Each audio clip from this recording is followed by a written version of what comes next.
Historically, the use of simulation has been an important tool for training and experimentation. Simulation has been employed for civilian and military applications for years. Currently, the armed forces of the world have a long history of using models and simulation.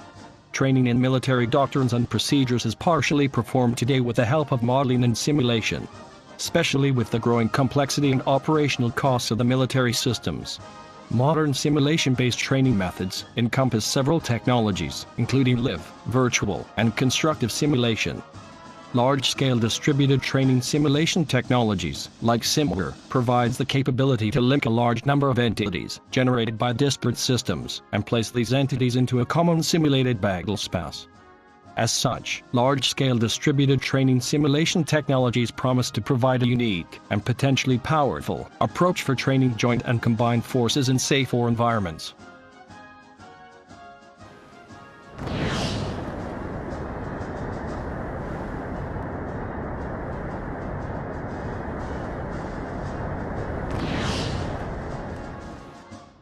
After the Second World War, an incipient industry around modeling and simulation began to grow. Since then, until nowadays, it has experimented a continuous and vigorous growth. Simulation has been successfully applied to training and education by military, but also to analysis and experimentation. As the cost of computing power decreases, simulation is now finding its way into training for other fields. As simulation moves into these other fields, it is increasingly moving away from traditional large hardware systems, for instance, full-motion simulators, to rich virtual environments such as serious games. Today, a wide variety of training is conducted through the use of virtual, constructive, and live simulations. Only in the USA, and in 2010, more than $5.6 billion were spent acquiring, designing, fielding, and operating simulation systems. U.S. market share remains today over the 67% of the global market share. After USA, the NATO nations accumulates the second most important market for simulation systems. In the current world, due to the current political and economical environment, the armed forces of the world will be required to carry out a diversified list of missions with a smaller force and, most important, reduced budgets. Any modern armed force will have to find more efficient and less costly ways to train troops, refine new weapon system requirements, evaluate solutions, and acquire new or modified systems. Advances in modeling and simulation capabilities and technologies offer significant opportunities for responding to these challenges.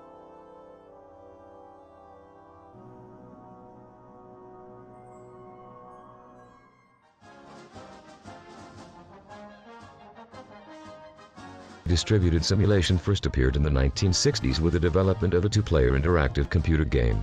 In the 1980s, the DARPA Sim program created the first virtual world for military training by networking combat simulators. Today, multiplayer online role-playing games are used not only by the military, but also by manufacturing, emergency management, education, and medical fields.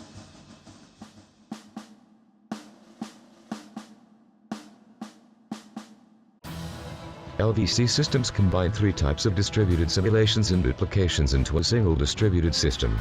These three types are: first type, live. Distributed applications to support testing and training with real, physical assets. These assets typically include soldiers, airplanes, tanks, ships, and weapon systems. Second type, virtual. Distributed simulations to create simulators of physical assets which support testing and training in a virtual environment, for instance, airplane simulators, tank simulators, etc. And finally, third type, constructive. Distributed simulations to create synthetic environments, in which simulation models of physical assets are used for testing and training. Primarily for procedures, doctrines, command and control, what-if scenarios, as well as predicting the effects of simulated events such as an explosion.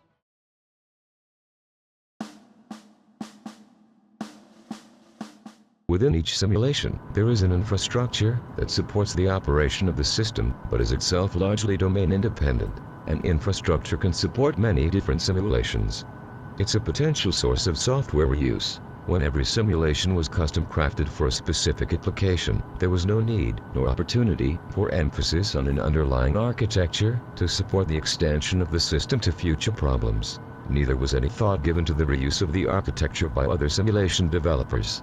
As simulation science and simulation products matured, it became common to design a simulation such that certain operations could be encapsulated as libraries and used by many different customers. These libraries contain routines for generating random numbers, informatics-specific reports, performing complex mathematical and statistical operations, and managing simulation execution. The evolution of commercial vendors to sell these libraries encouraged developers to design their simulations to take advantage of these products. This was the beginning of a widespread reusable architecture for simulations.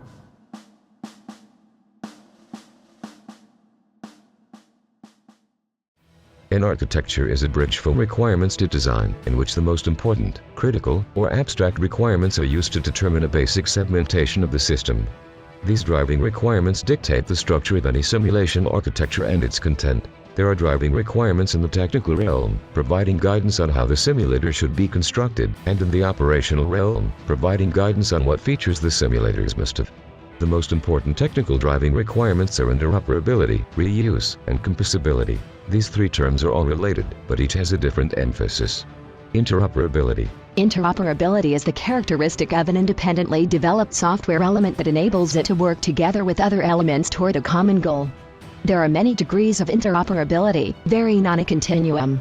One of the most evident one is the semantic interoperability. Interoperability built upon the foundation consisting of a common language and context for communication. Reuse. Reuse is the ability to use a software element in a context for which it was not originally intended, and so is focused on the multiple uses of a single element.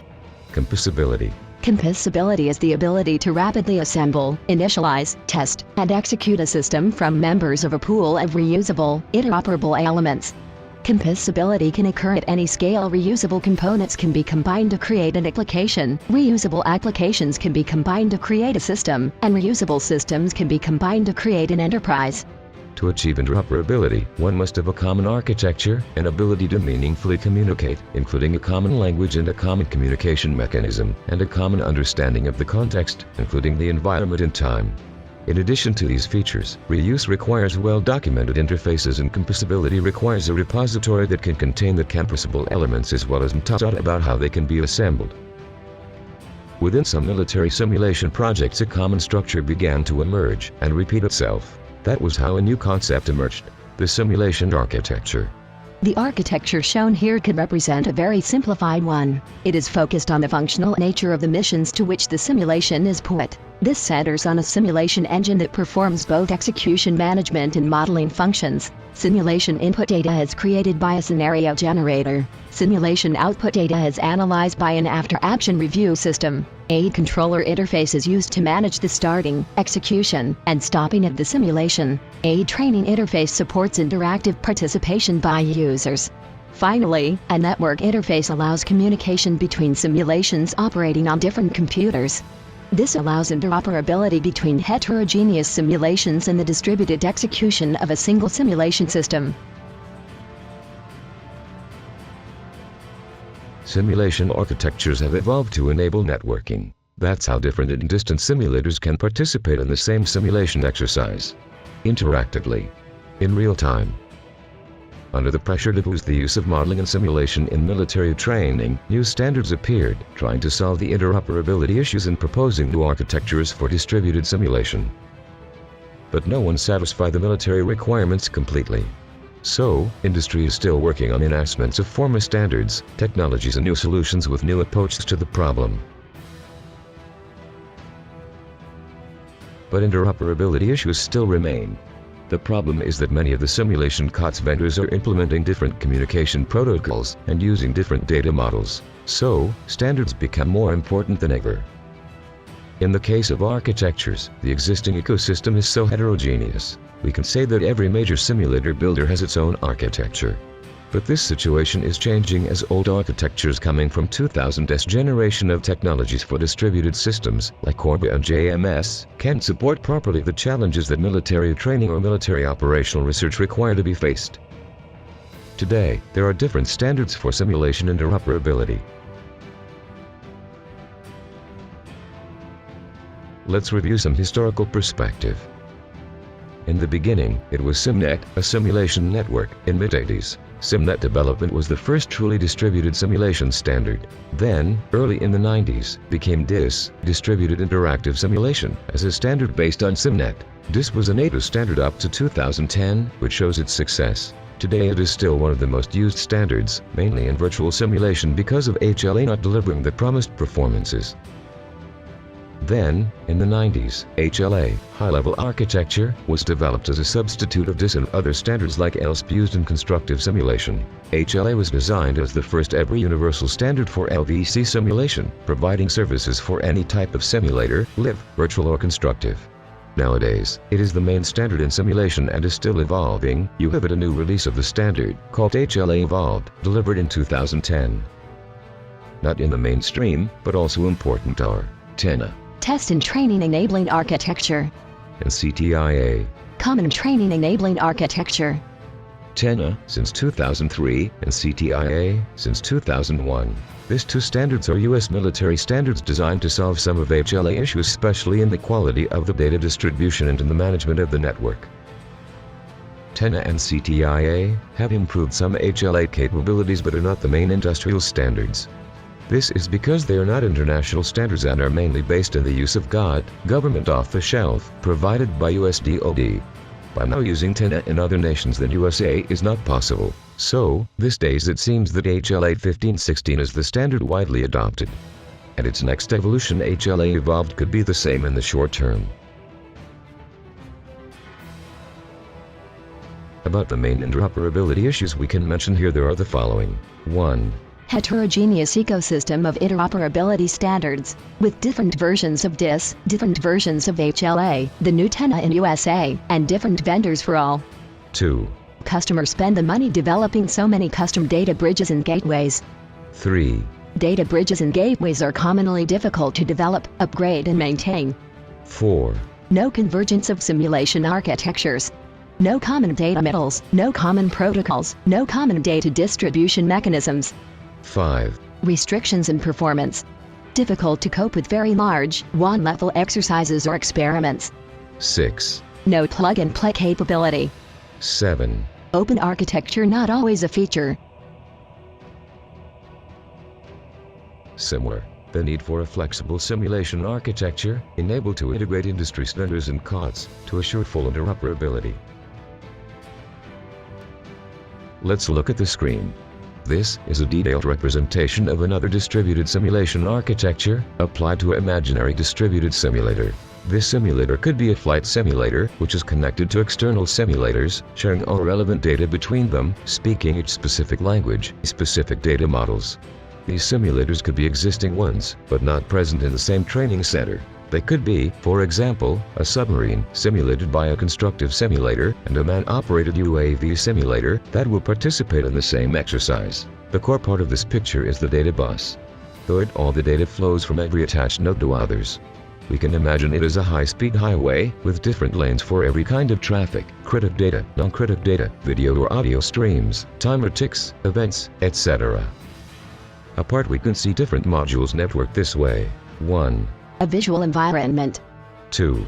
Input-output devices. 3. State machine and time control. 4. Instructor position. 5. 2 nodes of simulation hosting all the models of our aircraft simulator. They are separated physically in different computing nodes. 6. The small marin and UAV external simulators, which could be using different standard and vendors for interoperability with our simulator. 7. A node for send or receive data to or from real C3I information systems, maybe using web services technology or military messaging. 8. And scenario editor, which will be probably a third-party COTS compliant with some interoperability standard. 9. An after-action review tool, which will be probably a third-party COTS also. That's exactly what the NADS engineers had in mind when developed the first version of our SimWare software. On your screen you can see what is the SimWare architecture developed by NADS. SimWare has addressed the first aspect of interoperability by building a unique solution based on existing work on low-level data communication protocols. SimWare has introduced the disruptive DDS technology. It is absolutely justified. By nature, it has many strong points that can justify using it as a bridge technology between distributed real-time embedded systems using TENA and FORMA standards. We must notice that HLA and DIS systems will remain for years. Indeed, Europe is looking mainly to HLA Evolved in the short term to comply with LVC requirements. SimWare has focused on the second aspect of interoperability by founding the fundamental concepts of its architecture on formal computer-enforced data format agreements rooted in the model-driven software principles of model-driven architecture. So, don't go away. Discover why SimWare is a neutral solution to the war of interoperability.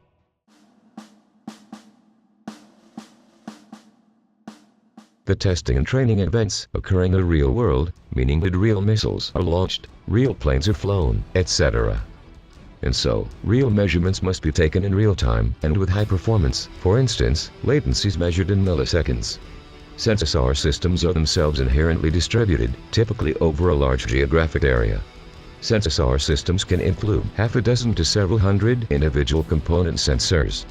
So, the simulation systems that are being built by many of the armed forces involve large-scale, distributed, real-time, and embedded systems.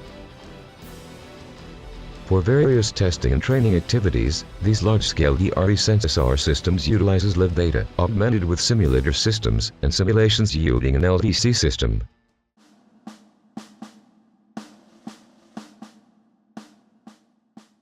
There are many aspects of the large-scale interoperability of the systems comprising a LVC system. One aspect of interoperability is providing common and low-level communication protocols, enabling communication among systems in the enterprise. A second aspect of interoperability concentrates on commonality or data agreement about the nature and form of data exchanged. In respect of the real systems integrating in simulations, we should mention that 1.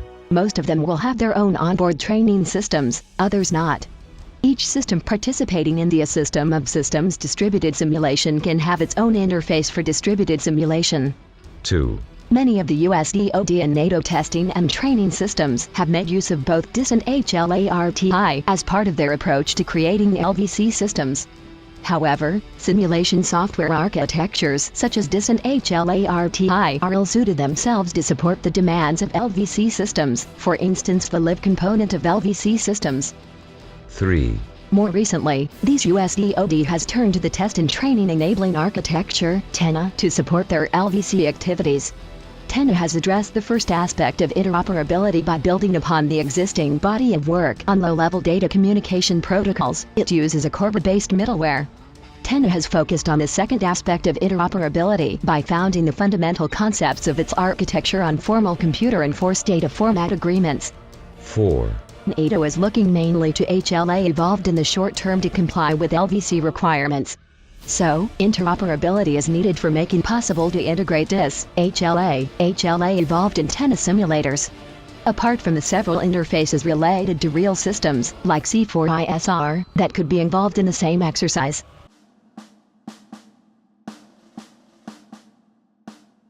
We have seen the motivations that led DDS to develop SimWare, but what is it like? Now we are going to talk about the original idea behind the architecture of SimWare. We will see how this idea evolved towards an architecture into full simulation framework. SimWare is based on a disruptive idea. Start with a HLA data model and convert it into a DDS object model. This DDS object model will then be the simulation data model. Everything in SimWare is built around this DDS simulation data model. It is the base for any simulation you can build. The key idea is keeping the user data model as a standard HLA data model. This base data model can be changed and reused and will feed the SimWare architecture.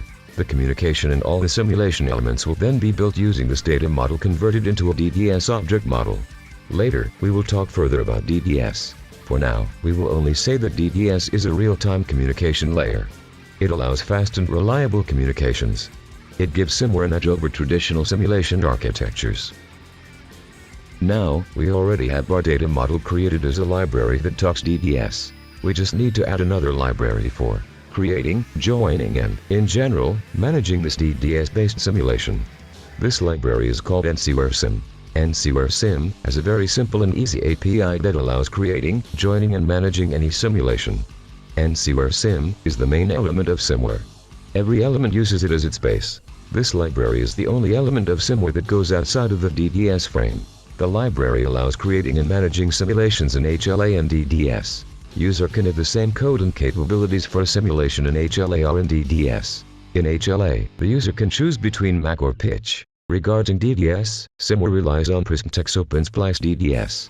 Keep in mind that all the communication will always be DDS, but, at the same time, SimWare allows joining and managing HLA simulations with the use of SimWare Sim.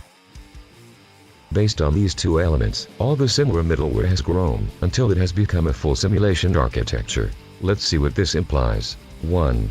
This architecture has all the elements to create any live, virtual or constructive architecture. 2. The same base allows the user to add its own elements to join the simulation. 3. Since SimWare uses HLA data model, is very easy to interoperate the simulation with any existing HLA simulation. Remember that SimWare Sim can connect HLA the same way as DDS. 4. This structure is completed with tools for managing the simulation. Now, we are going to see all these elements. For creating a simulation, SimWare provides a full toolkit. The first to do is to map the data from HLA data model to DDS. For that, this tool SimWare has a tool which is called SimWare Modeler. The input of the tool is the model in HLA data format. The output is the DDS object model that will be the base of the simulation, as we have mentioned before. Thus, the HLA data model can be any FEM model in HLA or HLA evolved format. If the simulation is going to interoperate with any existing HLA or DDS simulation, there is a tool for creating data bridges called SimWare PowerLink.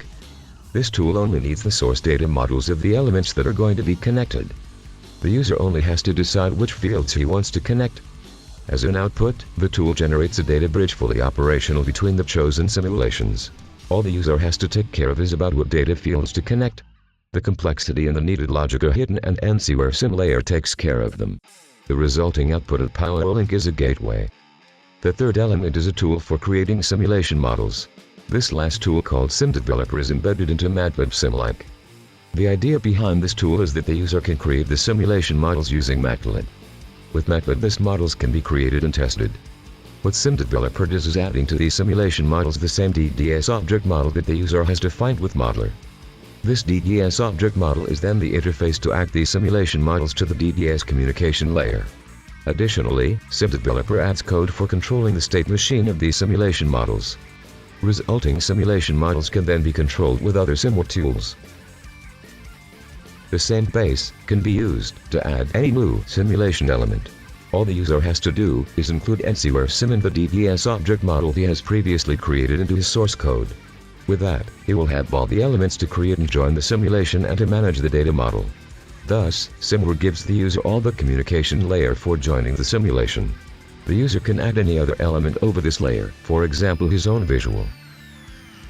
Interoperation with other simulators is a natural extension to SimWare framework. SimWare starts from an HLA data model, and SimWare Sim can run over a HLA federation. Thus, SimWare is prepared to talk with HLA. All the user needs is a gateway generated with SimWare PowerLink. Connecting with DDS is even easier. No data model is implied in this case. The PPUs are mapped by the SimWare PowerLink tool into the gateway. In both cases, all user has to worry about are which data are going to be communicated. All the needed complexity is hidden. SimWare Sim adds all the connection infrastructure under the hood. SimWare includes also tools for managing the simulation. That way, with SimWare the user can create and control the simulation. SimWare includes two types of tools. First, it has tools for controlling time management and state machine. Second, has a console control tool. For time management and controlling the state machine, SimWare has a host set which is constituted by two tools. Scheduler. It is an advanced scheduler for controlling the real-time clock and the state machine. It coordinates and balances many simulation engines that can be run in different nodes. When scheduler is started, it reads the configuration file.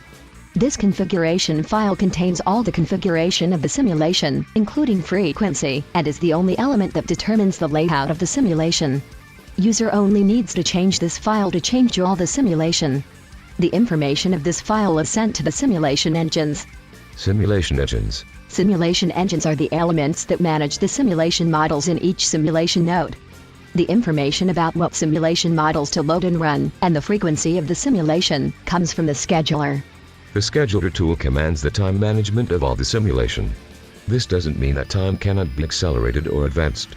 User only needs to have the simulation models prepared to do so. SimWare also provides a console control tool. This tool is called ACS. ACS allows to load and save simulation scenarios. Also, it commands the state machine for all the simulation. Finally, ACS allows to create new instances of every DDS object that runs in the simulation. ACS is also a very interesting feature. It can change dynamically the instances that are running during the simulation runtime. For example, imagine that your simulation has the object aircraft. With ACS you will be able to create any number of aircrafts. Also, you will be able to edit the parameters of any of these already existing aircrafts and change any parameter. This changed value will be updated in all the simulation nodes during the runtime without having to stop or pause the simulation. A final consideration. All these tools communicate between them using DDS. That is, there is no data coupling between them. When Scheduler starts, it reads the configuration file and waits for any simulation engine to ask for the information. Scheduler doesn't know in advance which is the configuration file and what number of simulation engines will be. Also, it doesn't know where they will be. The same is true for the simulation engines. They ask for some scheduler to send them information, not knowing if there's one or more than one scheduler and even if it will be information related to them. By its part, when started, ACS doesn't know which are the elements of the simulation. Scheduler tool will send this information when requested by ACS. We have seen the fundamentals of SimWare, and we have made a quick review over all its principal elements. We have seen that SimWare is fully based on DDS Standard. Now, let's talk just a little about what is the DDS Standard. So, what is DDS? DDS stands for Data Distribution Service. It is a standard supported by the OMG organization. Established in the late 90s, DDS is a published subscriber protocol that includes qualities of services that allow full control of data distribution over any IP network or system, even in high-noise low-bandwidth conditions, or in hard real-time conditions, it can be used. The base is having a global data space that all the nodes know and share. Thus, this data cloud is not placed in any server or central hub. The participants declare the data they want to send to the net. This is to publish, and the data they want to receive from the net, and this is to subscribe. That way, publishing and subscribing are not coupled. The data network is a free port, where everyone can join, or leave, in any moment. This only leaves as a problem to solve the how to deal with the net and its possible problems.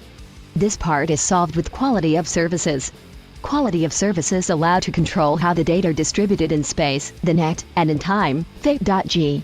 Not before, not after, quantity of data, etc.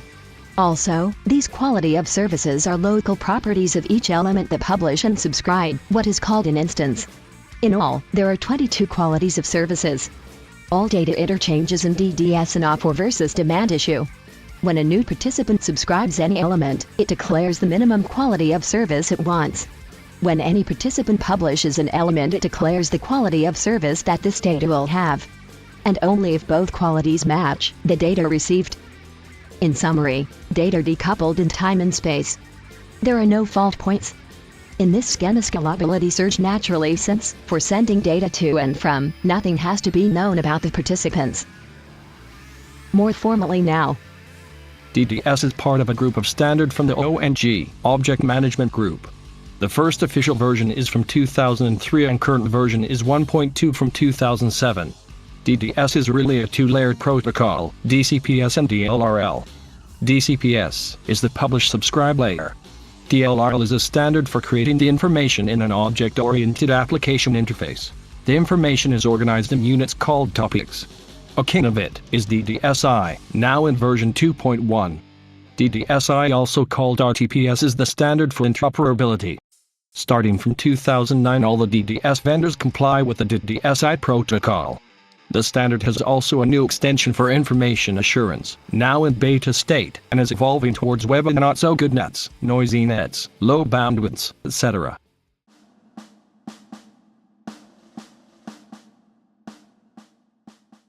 Thank you very much for your attention. Now, you are going to watch a real demonstration of SimWare. In this demonstration, we have one Windows machine hosting a Mac Federation and VR Forces. VR Forces is a powerful and flexible simulation environment for scenario generation. It is used as a tactical trainer, threat generator, behavior model testbed, and computer-generated forces application. A second machine is running on Linux, Ubuntu, and has all SimWare core running on DDS and the gateways. Finally, we have a third machine running on Windows. In this machine, we have a virtual machine running a diff simulation as well as the GOT SimTus, which synthesizes a virtual 3D environment representing all the simulation entities participating in the global simulation. Next has assembled a joint simulator for demonstrating how SimWare can be used to build interoperable simulators. All the elements of the simulation has been built using SimWare tools. With this simulator we are going to demonstrate a high degree of interoperability between different simulation architectures, even from different vendors. In this case, we show interoperability between DDS, DDS and HLA. To achieve that, some data bridges were built using SimWare PowerLink. It will be appreciated the synchronization of data between the architectures of DDS, HLA and DDS. Additionally, the same data will be represented in a SimTus visor. With the help of SimWare Sim Developer, we created all the simulation models: aircraft, infrared missile, attack helicopter and flares. The plane can fire flares and the helicopter has a missile launcher that can launch missiles.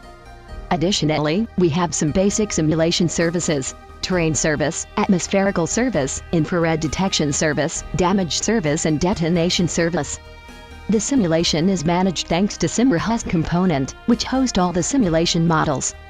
The simulation is controlled centrally with ACS tool. In real time. In runtime. This simulation has 3 ships simulated. The data of these ships will be sent to DDS, HLA and SimTus. HLA data come from VR forces. In VR forces we can see all the data coming from DDS and DDS.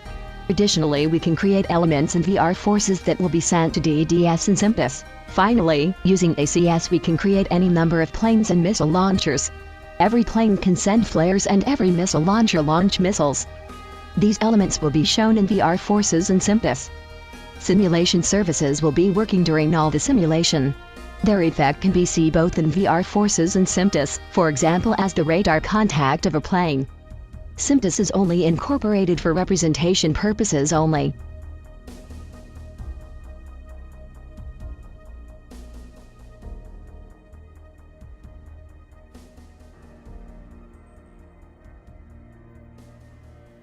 First, we start by loading Mac Federation and VR forces.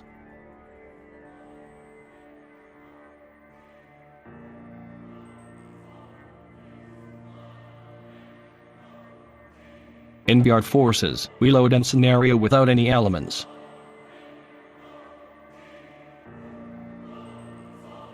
After starting VRFORCES, in Mac we can see that VRFORCES has now 2 federates.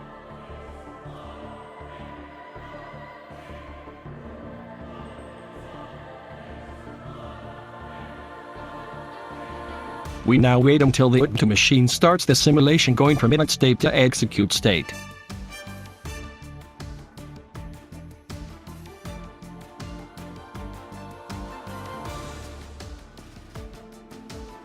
When the machine starts the simulation, VRFORCES receives the elements of this simulator.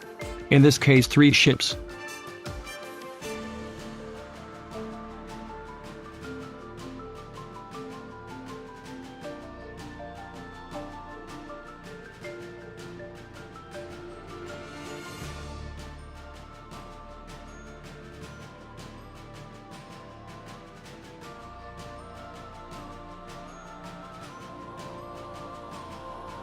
In Mac, we can see that there are now 3 federates. The third one is the gateway with the machine. Now we are going to create a submarine in VR forces. This submarine is set in a patrol between 2 waypoints.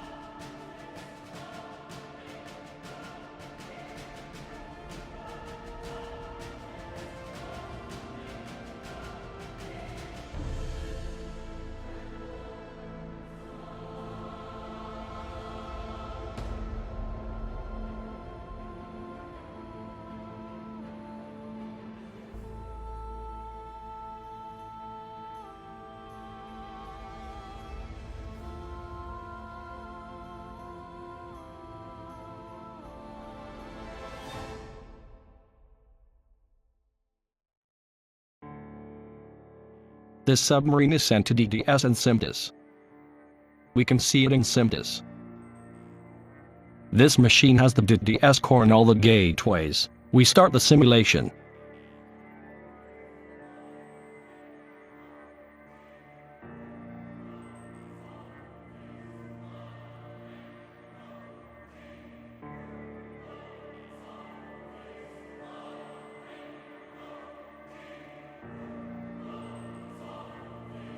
we can see all the elements starting. These elements are a scheduler, simulation engine that loads all the simulation modules, the ACS that is the central control console and all the get gateways to DIS, VR forces and SimDIS.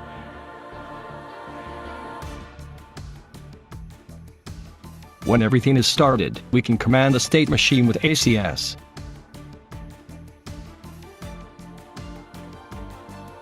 We init and execute the state machine. In this moment all the simulation is running.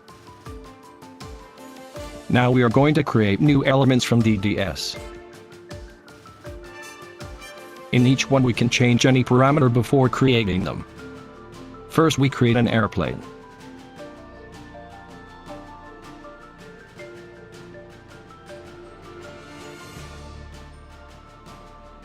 This airplane then sends a flare.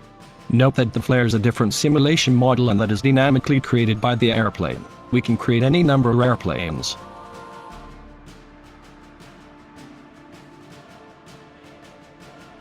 This plane sends flares. We can see this plane and the flares in VRF or CES.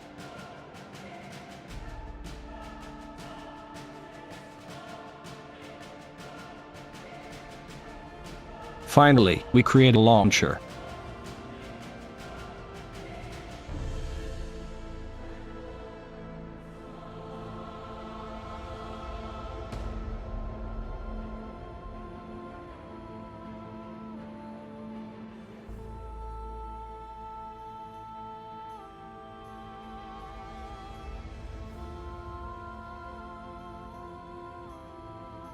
This launcher then launches a missile.